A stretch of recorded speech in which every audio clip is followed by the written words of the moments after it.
ஹரே கிருஷ்ணா கிருஷ்ணா கிருஷ்ணா ஹரே ஹரே, ஹரே ராமா ராமா ராமா ஹரே ஹரே. குட்டி கதைகள் 146. இதில் ஆத்மவித்யா எனும் கதை காண்போம்.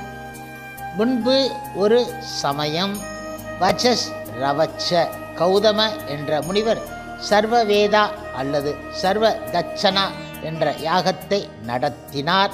இந்த யாகத்தில் எந்தவித விதிவிலக்கும் இல்லாமல் அனைத்தையும் யாகத்தில் அர்ப்பணிக்க வேண்டும்.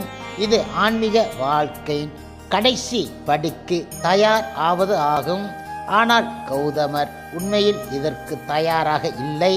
ஆகையால் உருப்படாத ஒன்றுக்கும் ஆகாத பொருட்களே அவர் யாகத்தில் அர்ப்பணித்தார். கௌதமர் இந்த உலக வாழ்க்கையை விரும்பினார். ஆகையால் நல்ல பொருட்களை யாகத்தில் அளிக்காது தனக்கென வைத்து கொண்டார். அதே சமயம் அவர் மறு உலக இன்பத்தையும் விரும்பினார். ஆகையால் பயனற்ற பொருட்களை அளித்தார். அவர் செய்த யாகத்தை சர்வதட்சணை யாகம் என அழைத்தாலும் உண்மையில் நல்லவற்றை தனக்கென ஒதுக்கி வேண்டாதவற்றை யாகத்தில் அர்ப்பணித்தார். கௌதமருக்கு நல்ல சிந்தனையுள்ள தரம் பிரித்து பார்க்க தெரிந்த நச்சிகேதன் என்ற பெயருள்ள புத்திரன் ஒருவன் இருந்தான். தந்தையாரின் தரமற்ற யாகத்தை கண்ட நச்சிகேதன் அவரிடம், ஓ, என்னை யாருக்கு அளிக்கப் போகின்றீர்கள் என மறுபடியும் 3 முறை வினவினான். இதனை கேட்டு பொறுமை இழந்து கோபம் அடைந்த அவனின் தந்தை, ஓ, உன்னை மரணத்திற்கு அளிக்கப் போகிறேன் என பதில் கூறினார். நச்சிகேதன் கூறினான், ஓ, என் மூலமாக யமன் எதை அடைய காத்து இருக்கிறார்? அவரிடம் நான் ஏன் செல்ல வேண்டும்? என்னுடைய தந்தைக்கு நான் நல்லபடியாக சேவை செய்கின்றேன். நான் முதன்மை ஆனவன். நிச்சயம் தந்தை வெறுக்கும் அளவிற்கு அவ்வளவு மோசமானவன் கிடையாது.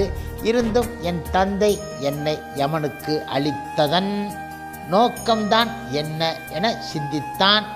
பிறகு தந்தையிடம் கூறினான், ஓ, நல்லது, நீங்கள் சொன்னது சரி. ஆனால் உங்கள் வார்த்தையில் இருந்து பின் வாங்காதீர்கள். நம்முடைய மூதாதையர்கள் உண்மையே எந்த நிலையிலும் பின்பற்றினார்கள். நீங்கள் சொன்னது சந்தோஷம் அற்றதாக இருந்தாலும் அவ்வாறே இருக்கட்டும். அறியாமல் கோபத்தில் சொன்னதாக இருந்தாலும் உங்கள் வார்த்தையை திரும்ப பெறாதீர்கள் என்றான் அவன். வயலில் விளையும் தானியம் போல் மனிதனும் வளர்ந்து வருகின்றான். விதைகள் விழுவதற்காக வளர்கின்றன, அதுபோல் வளர்வதற்காக மறுபடியும் விழுகின்றன. இதுதான் மனித வாழ்க்கை. இப்பொழுது நான் யமனிடம் சென்றால் துக்கம் ஏதும் பட வேண்டாம். ஏனென்றால் பிறப்பு முதுமை நோய் ஒன்றுக்கொன்று தொடர்பு உடையது என கூறினான். அதன்பின் நச்சிகேதன் கௌதமருடைய வார்த்தைகளாலோ அவனுடைய தவத்தின் பலத்தினாலோ யமனின் சபைக்கு சென்றான். நச்சிகேதன் யமலோகம் சென்றபோது யமராஜன் அங்கு இல்லை. யமராஜா 3 நாட்கள் கழித்து வந்து சேர்ந்தார். நச்சிகேதனும் அதுவரை பொறுமையாக காத்து இருந்தான். யாருடைய வீட்டில் அதிதி பட்டினி கிடக்கின்றாரோ, உணவு கேட்டும் யார் அளிக்கப்படவில்லையோ அவரிடம் இருந்து பிரிந்து செல்லும் அதிதி அவருடைய நல்ல விஷயங்களையும் தகுதிகளையும் எடுத்து சென்று விடுகின்றார். இப்பொழுது யமராஜா யமலோகம் திரும்பிய போது அவருடைய சேவகர்கள், ஓ பிரபுவே, அழைக்கப்படாத விருந்தாளி ஒருவர் வந்து இருக்கின்றார். அவரை விட வேறு யார் முக்கியமானவர்? நெருப்பு போல் வந்துள்ள அவர் கடவுளுக்கு சமமானவர் என யமராஜரிடம் கூற, யமராஜாவும் அவரை சந்தோஷப்படுத்துங்கள், அவருக்கு குடிக்க தண்ணீர் கொடுங்கள் என கூறி நச்சிகேதன் முன்பு தோன்றினார். யமராஜா நச்சிகேதன் இடம், ஓ பிராமணா, 3 இரவுகள் என்னுடைய வீட்டில் உண்ணாமல் காத்து இருக்கின்றாய். நான் உனக்கு நமஸ்காரம் செய்கின்றேன். 3 இரவுகள் நீ பட்டினி கிடந்ததால் என்னிடம் 3 வரங்களை கேட்பாயாக. அதன் மூலமாக என்னுடைய அதிதியை பட்டினி போட்ட பாவத்திலிருந்து நான் விடுபடுவேன் என கூறினார். இப்பொழுது நச்சிகேதன் கேட்டான். முதல் வரமாக, பிரபுவே, என்னுடைய தந்தையின் உலகிற்கு உங்களால் விடுவிக்கப்பட்டு திரும்பும்போது அவர் கோபத்திலிருந்து விடுபட்டு அமைதியான மனதுடன் என்னை வரவேற்கட்டும். மேலும் நான் இறந்து மறுபடியும் திரும்பி வருவதை நினைக்காமல் முன்பு இருந்த மாதிரியே என்னை கருதட்டும் என கூறினான். யமராஜாவும், உன்னுடைய முதல் வரம் வழங்கப்பட்டு விட்டது. உன்னுடைய தந்தையால் நீ அடையாளம் கண்டுகொள்ளப்படுவாய். அவரும் நீ ஞானத்துடன் திரும்புவதைக் கண்டு மகிழ்ச்சி அடைவார். இரண்டாவது வரம் என்ன வேண்டும் என வினவினார். நச்சிகேதன் அதற்கு பதிலாக, ஓ பிரபுவே, சொர்க்கத்தில் மரண பயம் கிடையாது, முதுமையும் கிடையாது என கேள்விப்பட்டு இருக்கிறேன். எவ்வாறு அவர்கள் இந்நிலையை அடைகின்றார்கள்? எனக்கு அந்த இரகசியத்தை கற்றுக் கொடுங்கள் என்றான் அவன். ஓ யமராஜாவே, சொர்க்கத்தை அடையும் அக்னி யாகத்தை நம்பிக்கையுடன் வந்துள்ள எனக்கு கற்றுக் கொடுங்கள். இதுவே என்னுடைய இரண்டாவது வரம் என கூறினார். யமராஜாவும் பதிலாக, ஓ நல்லது, உனக்கு அந்த இரகசியத்தை நான் கூறுகின்றேன். எனக்கு அது தெரியும். இந்த சொர்க்க அக்னி ஜடமானது கிடையாது. இதுவே விராட புருஷர் அல்லது பிரபஞ்சத்தை தாங்குகின்றது. இது உன்னுடைய இதயத்திலும் இரகசியமாக உள்ளது. இந்த யாகம் உள்முகமாகவோ வெளிப்படையாகவோ செய்யப்படலாம். பலிபீடம் கட்டப்படும் பொருளோ, அது கட்டப்படும் செங்கல்களின் எண்ணிக்கையோ, நெருப்பை பற்ற வைக்கும் முறையோ, இவையெல்லாம் யாகத்தில் கடினமான விஷயங்களாகும் என கூறினார். இதற்கு இடையில் யமராஜா கேட்ட பல கேள்விகளுக்கு நச்சிகேதன் தயக்கம் இல்லாமல் உடனே பதிலளித்தான். அதனால் திருப்தி அடைந்த யமராஜா, ஓ என் குழந்தையே, உனக்கு இன்னொரு வரம் தருகின்றேன். இந்த நாளில் இருந்து வைஸ் வனர அக்னி என்ற யாகம் உன் பெயரால் அழைக்கப்படும். இதனால் ஒருவர் பிறப்பு இறப்பை கடக்கலாம். ஓ நச்சிகேதா, இவ்வாறாக உனக்கு நான் இந்த யாகத்தை பற்றிய இரகசியத்தை கூறிவிட்டேன். நச்சிகேதா, உன்னுடைய இரண்டாவது வரமும் வழங்கப்பட்டு விட்டது. இப்பொழுது மூன்றாவது வரத்தை கேட்பாயாக என கூறினார்.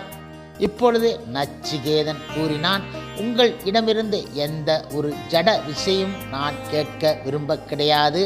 ஆனால் ஒரு ஞானத்தை அடைய விரும்புகின்றேன். இறப்பின் போது ஆத்மா என்ன ஆகின்றது? சிலர் ஒன்றும் இருப்பதில்லை, எல்லாம் வெறுமை என்கின்றார்கள். சிலர் ஏதோ இருக்கின்றது என்கின்றார்கள். நீங்கள் இந்த ஞானத்தை கொடுத்தால் அதுவே போதும். இதுவே என்னுடைய மூன்றாவது வரம் என வினவினார். இதற்கு யமராஜா பதில் கூறினார், ஓ தேவர்களும் இதை பற்றி ஆச்சரியம் அடைகின்றார்கள். அவர்களாலும் தெளிவான ஒரு முடிவிற்கு வர கிடையாது. இந்த முடிவு மிக மிக நுட்பமானது. எந்த ஒரு பதிலும் இதற்கு போதுமானது கிடையாது. ஆகையால் நச்சிகேதா, வேறு வரம் கேட்பாயாக. என்னை இந்த வரம் கொடுத்த வாக்குறிலிருந்து விடுவிப்பாயாக என கூறினார். நச்சிகேதனோ கூறினான், ஓ தேவர்களுக்கும் இந்த விஷயத்தில் சந்தேகம் உள்ளது என கூறுகின்றீர்கள்.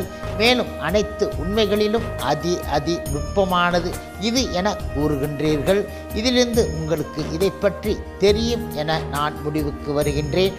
நான் சரியானவர் இடம் வந்துள்ளேன் என்பதில் சந்தோஷம் அடைகின்றேன். இதற்கு எந்த வரமும் ஈடாகாது. வேறு எந்த வரமும் நான் விரும்ப கிடையாது என யமராஜாவை ஸ்தம்பிக்க வைத்து விட்டான். யமராஜா இப்பொழுது கூறினார், ஓ உனக்கு பெரும் சந்ததியையும் சொத்துக்களையும் பசுக்களையும் தங்கத்தையும் யானைகளையும் அளவின்றி தருகின்றேன். நிலத்தையும் நீண்ட வாழ்நாளையும் உனக்கு தருகின்றேன். இத்தகைய வரம் எதுவானாலும் தருகின்றேன். பெரும் சொத்தோ நீண்ட வாழ்க்கையோ தருகின்றேன். ஓ நச்சிகேதா, இந்த பரந்த பூமியில் அவற்றால் நீ செழிப்பு அடைவாயாக என்றார் அவர். மனதால் நினைக்கக்கூடிய அல்லது நினைக்க இயலாத, பார்க்க அல்லது பார்க்க இயலாத எந்த ஒரு வரமானாலும் தடங்களின்றி கேட்பாயாக. இங்கே ரதங்கள் உள்ளன. இசைக்கருவிகள் ஏந்திய உன்னதமான பணிப்பெண்கள் உனக்கு சேவை செய்ய காத்து இருக்கின்றார்கள். மக்கள் இவற்றை பார்த்தது கூட கிடையாது. மனிதர்களாக இவை பெறப்பட இயலாது. இவற்றால் சந்தோஷமாக இருப்பாயாக. ஆனால் சாவுக்கு பின் என்ன ஆகும் என்ற கேள்வியை மட்டும் என்னிடம் கேட்காது இருப்பாயாக. உன்னை வேண்டிக் கொள்கிறேன் என்றார் அவர். இதற்கு நச்சிகேதனோ, ஓ உங்களுடைய குறிக்கோள் எனக்கு புரிந்துவிட்டது. இந்த சந்தோஷங்கள் எல்லாம் குறுகிய காலம் மட்டுமே இருப்பவை. நம்முடைய புலன்களை இவை அழித்து ஜெயித்துவிடும். அவற்றை அனுபவித்து முடித்தபின் நாம் மிகவும் பலம் இன்றியும் முதுமை அடைவோம். மிக நீண்ட வாழ்க்கையும் நித்தியத்திற்கு முன் ஒன்றுக்கும் உதவாது. இந்த எல்லா சந்தோஷங்களுக்கும் ஆரம்பம் இருப்பதால் முடிவும் இருக்கின்றது. இந்த ரதங்களும் பணிப்பெண்களும் எனக்கு வேண்டாம், நீங்களே திருப்பி எடுத்து கொள்ளுங்கள். எந்த ஒரு மனிதனும் இவற்றால் நிரந்தர திருப்தி அடைய முடியாது. ஆனால் நீங்களோ இவற்றால் என்னை திருப்திப்படுத்த நினைக்கின்றீர்கள். தேவைகளுக்கு எல்லை கிடையாது. ஒரு தேவையை திருப்தி செய்தால் இன்னொன்று வரும், பின் மூன்றாவது ஒன்று வரும். இவ்வாறாக எண்ணற்ற தேவைகள் பெருகிக்கொண்டே போகும். இறப்பை பற்றி உங்களிடம் இருந்து அறிந்து கொண்டால் இந்த சொத்துக்கள் பற்றிய உண்மையும் தானாகவே வந்துவிடும். காரணம் இன்றி விளைவுகளை மட்டும் நான் ஏன் பெற வேண்டும்? இந்த விளைவுகள் நிலையற்றவை. உலகம் நிலைத்து இருக்க மட்டுமே நாமும் நிலைத்து இருப்போம். அது அழியும் போது நாமும் செல்ல வேண்டும். ஆகையால் இவை அனைத்தும் எனக்கு வேண்டாம் என்றான் அவன். நிலையற்ற நான் நிலையான உங்கள் முன் வந்து இருக்கின்றேன். எவ்வாறு நான் நிலையற்ற இந்த விஷயங்களை கேட்க முடியும்? உலகத்தில் சுகந்தரும் அனைத்து விஷயங்களின் தன்மைகளையும் சரியாக ஆராய்ந்து அறிந்த பின்பு ஒருவரால் எவ்வாறு நீண்ட வாழ்க்கையை கேட்க முடியும்? வாழ்க்கை முழுவதும் துன்பகரமானது. நீண்ட வாழ்க்கை இந்த துன்பத்தை நீடிப்பதாகும். அழியாத ஆத்மாவை அறிந்த ஒருவர் நீங்கள் அளிக்கும் வரத்தை விரும்ப மாட்டார்கள் என்றான் அவன். நீங்கள் அளிக்கும் இவை அனைத்தினாலும் நான் திருப்தி அடையப் போவது கிடையாது. தேவர்களுக்கும் தெளிவில்லாத அந்த ஒரு விஷயத்தை பற்றி மட்டுமே நான் அறிய விரும்புகின்றேன். கடைசியில் ஆத்மா என்ன ஆகின்றது? நச்சிகேதன் வேறு எந்த கேள்வி கேட்க மாட்டான். இதை தவிர வேறு எதுவும் அவனுக்கு தேவை கிடையாது. இப்பொழுது நச்சிகேதனை முழுவதும் சோதித்து பார்த்த யம தர்மராஜா அவனுடைய உறுதியையும் பற்றின்மையும் கண்டு அவன் கேட்ட ஆத்ம ஞானத்தை உபதேசிக்க ஆரம்பித்து விட்டார். யமதர்ம ராஜா நச்சிகேதனிடம் கூறினார், உலகில் மக்கள் 2 வகையான வழிமுறைகளை பின்பற்றுகின்றார்கள். ஒன்று தற்காலிகமான சுகந்தரும் அல்லது உடனடியாக பலனளிக்கும் செயல்களாகும். இத்தகைய செயல்கள் பிரேயஸ் என அழைக்கப்படுகின்றன. இரண்டாவது நிரந்தர பலன் தரும் இறுதியில் மங்களகரமான முடியும் ஆன்மீக செயல்களாகும். இவை சிரேயஸ் என்று அழைக்கப்படுகின்றன. பெரும்பாலானோர் சிரேயஸை விட பிரேயஸை தேர்ந்தெடுக்கின்றார்கள். ஆனால் பிரேயஸ் தற்காலிக சுகம் தருமே தவிர இறுதியில் துன்பத்தை கொண்டு வரும். ஆகையால் மந்தமான புத்தி உள்ளவர்கள் பிரேயஸை தேர்ந்தெடுக்கின்றார்கள். அவர் ஒவ்வொரு நாள் எவ்வாறோ கழிக்க விரும்புகின்றார்கள். விவேகமும் பிரித்து பார்க்கும் தன்மை உள்ள தீரர்கள் இறுதியில் நலந்தரும் சிரேயஸை தேர்ந்தெடுக்கின்றார்கள். ஓ நச்சிகேதா, நீ ஆசை தூண்டும் எல்லாவற்றையும் பரிசீலித்து விட்டாய். அவைகள் தரும் சுகத்தின் தன்மைகளை ஆராய்ந்து பார்த்து அவைகளை ஒதுக்கிவிட்டாய். மக்கள் தங்களை இழக்கும் சொத்து சுகங்களை நான் அளித்தும் நீ அவற்றை ஏற்றுக்கொள்ளவில்லை.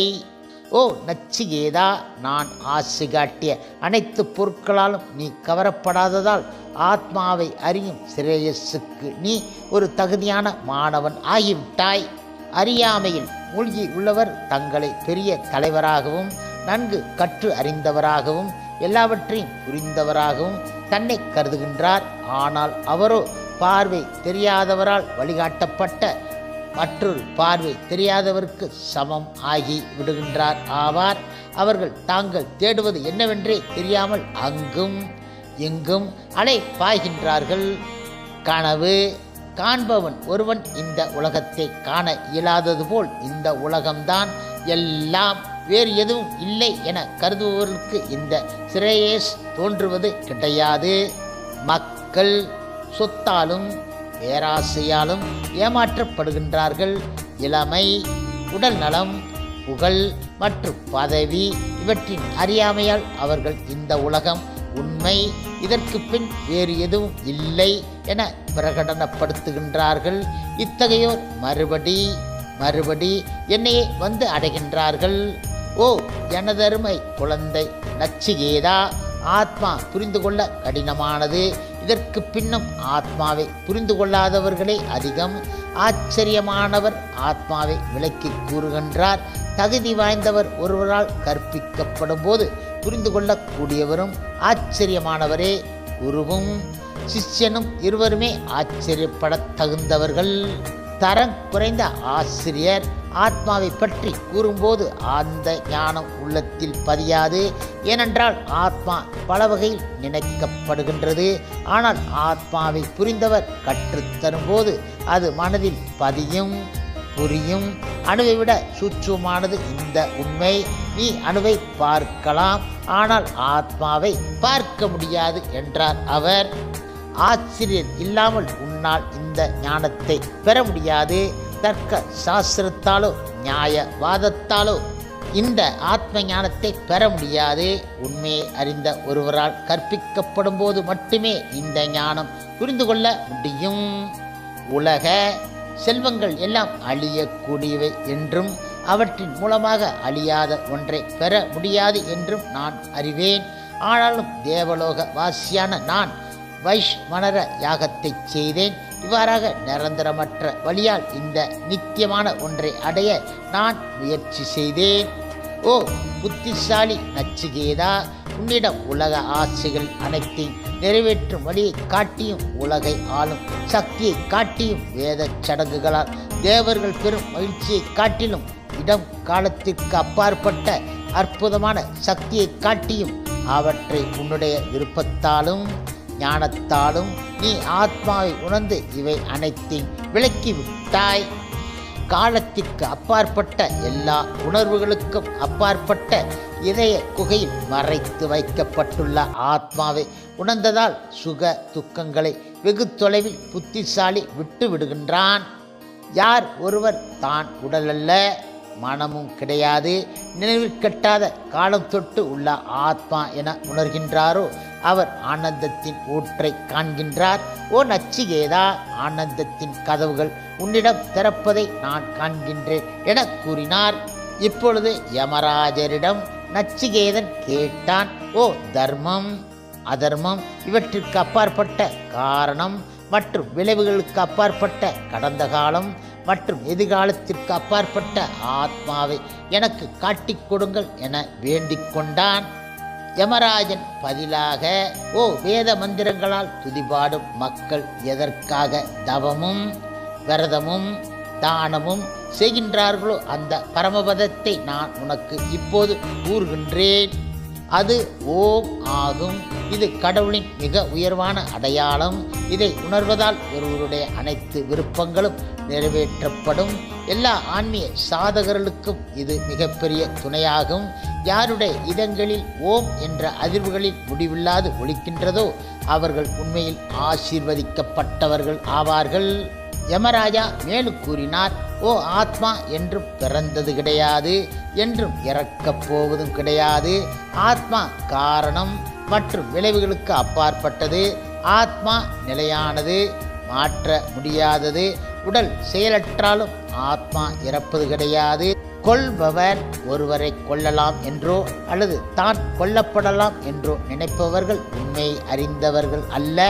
நிரந்தரமான ஆத்மா கொல்வதும் இல்லை, கொல்லப்படுவதும் இல்லை. ஒவ்வொரு உயிரின் இதயத்திலும் நுண்மையானவற்றில் எல்லாம் நுண்மையானதாகவும் பெரியவற்றில் எல்லாம் மிக பெரியதாகவும் ஆத்மா நிலைத்து இருக்கின்றது. ஓரிடத்தில் ஒருவர் தியானத்தில் இருந்தாலும் வெகு தொலைவிலும் அவருள் உள்ள ஆத்மாவின் தாக்கம் உண்டு. எல்லா இடங்களிலும் எல்லாவற்றிலும் ஆத்மா பயணம் செய்கின்றது. ஆத்மா ஆனது உருவமற்றது, மாறாதது, எங்கும் நிறைந்து இருப்பது, பரமமானது என்று புத்திசாலியான ஒருவர் உணரும்போது துக்கத்தை கடந்து செல்கின்றார். ஆத்மா ஆனது சாஸ்திரங்களை கற்பதாலோ புத்தியாலோ அறியப்பட முடியாது. ஆத்மாவால் தேர்ந்தெடுக்கப்படுபவர்களாலே ஆத்மா உணரப்படுகின்றது. தவறான செயல்களில் இருந்து விலகாதவர்களோ, புலன்களை கட்டுப்படுத்தாதவர்களோ, மனதை ஒரு நிலைப்படுத்தாதவர்களோ ஆத்மாவை சிறிதும் உணர முடியாது. ஆத்மாவின் புகழ் வேத சடங்குகளுக்கு அப்பாற்பட்டது, வீரர்களின் வீரத்திற்கு அப்பாற்பட்டது. மரணத்திற்கு மரணமாக அமைகின்றது. இதயத்தின் இரகசிய குகையில் ஆத்மா பரமாத்மா எனும் இரு பறவைகள் அமர்ந்து இருக்கின்றன. ஆத்மா எனும் பறவை தன்னுடைய நல்ல தீய காரியங்களினால் வரும் இனிய கசப்பான விஷயங்களை அனுபவிக்கின்றது. அது இனிப்பையே விரும்பி கசப்பை வெறுக்கின்றது.